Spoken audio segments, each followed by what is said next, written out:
Ciao a tutti e benvenuti sul mio canale, lo spazio dove ricostruiamo con calma i retroscena che scuotono il mondo dello spettacolo senza farci travolgere dai titoli gridati. Se apprezzate il mio lavoro, lasciate un mi piace, iscrivetevi e, se volete sostenermi in modo concreto, cliccate su Unisciti. Oggi affrontiamo una storia delicatissima che coinvolge tre nomi che conoscete bene, Cenk Torun, Mahsine Marabet e Nevin Torun. Una vicenda che ha incendiato le timeline dopo una frase breve ma potentissima attribuita a Nevin Torun: il mio matrimonio con Cenk non è reale. Cosa significa davvero? E quali ripercussioni può avere tra vita privata, carriera e percezione pubblica? Perché tutti ne parlano proprio adesso? Negli ultimi mesi l'attenzione attorno a Cenk Torun è cresciuta a dismisura grazie alla scia di popolarità di Esaret, serie che ha consolidato il suo profilo anche fuori dai confini turchi. A ogni successo, però, corrisponde un sovraccarico di curiosità sulla sfera privata. In questo clima di lente di ingrandimento perenne, ogni gesto, like o assenza diventa un indizio potenziale. È in questo contesto che la dichiarazione di Nevin Torun è esplosa come un fulmine, costringendo tutti, addetti ai lavori, fan e curiosi, a fermarsi e chiedersi: che cosa vuol dire non è reale? Non è reale, 4 possibili letture, senza salti logici.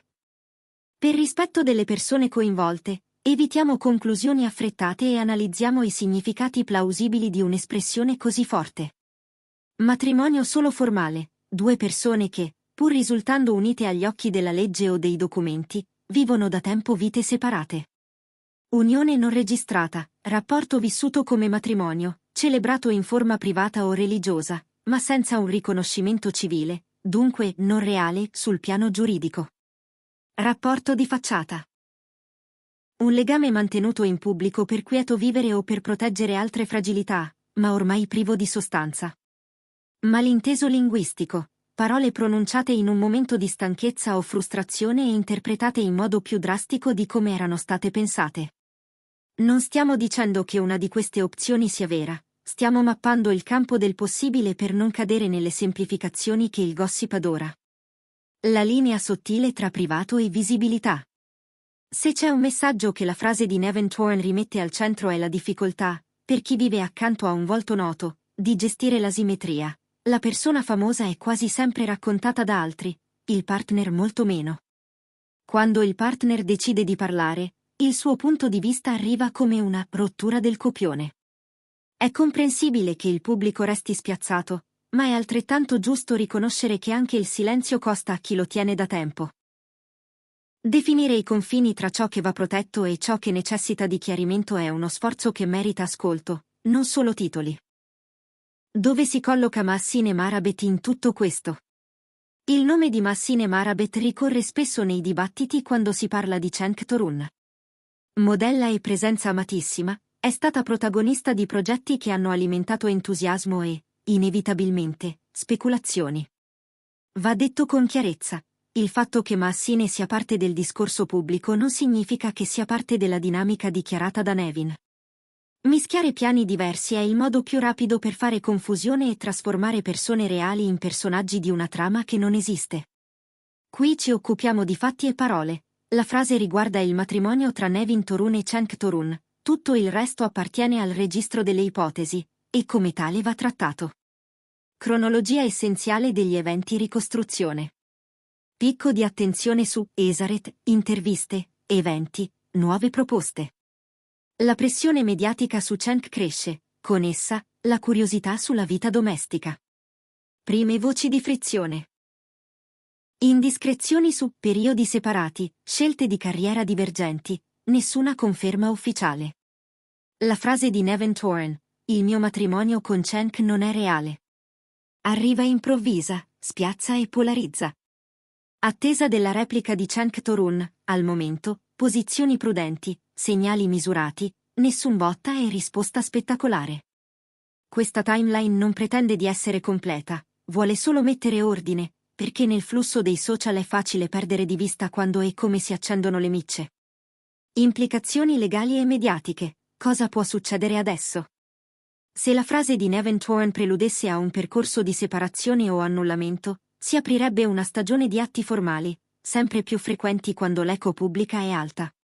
Gli avvocati lavoreranno su due fronti: tutela della privacy, evitando che documenti sensibili circolino, e gestione dell'immagine, per ridurre l'interpretazione tossica dei dettagli.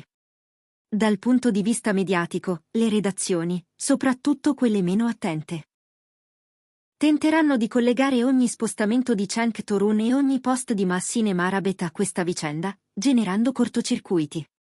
L'antidoto resta lo stesso: informazioni verificate, linguaggio prudente, distanza dai teoremi. Perché la carriera entra sempre nel racconto. La fama non è il motivo di tutto, ma è l'amplificatore di tutto. Cenk Torun si trova in un momento professionale sensibile, progetti che bussano alla porta, un pubblico internazionale che si è affezionato al suo modo di stare in scena, brand che cercano volti puliti e coerenti. Ogni scelta personale finisce per essere letta come mossa strategica, nel bene e nel male. In realtà, gli artisti sono persone che portano in scena quello che vivono. Una fase privata difficile può tradursi in interpretazioni più intense o nella richiesta di pausa. Nessuna delle due opzioni è sbagliata, entrambe sono umane. L'effetto sul pubblico, tra empatia e tifo. I fan sono una comunità, e come tutte le comunità sono variegati. C'è chi si schiera subito con Neven Torren, vedendo nella sua frase il coraggio di dare un nome alle cose.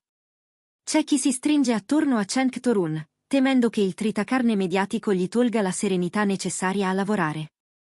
C'è chi osserva Massine Marabet con affetto e timore, sperando che non diventi il parafulmine di tensioni che non le appartengono.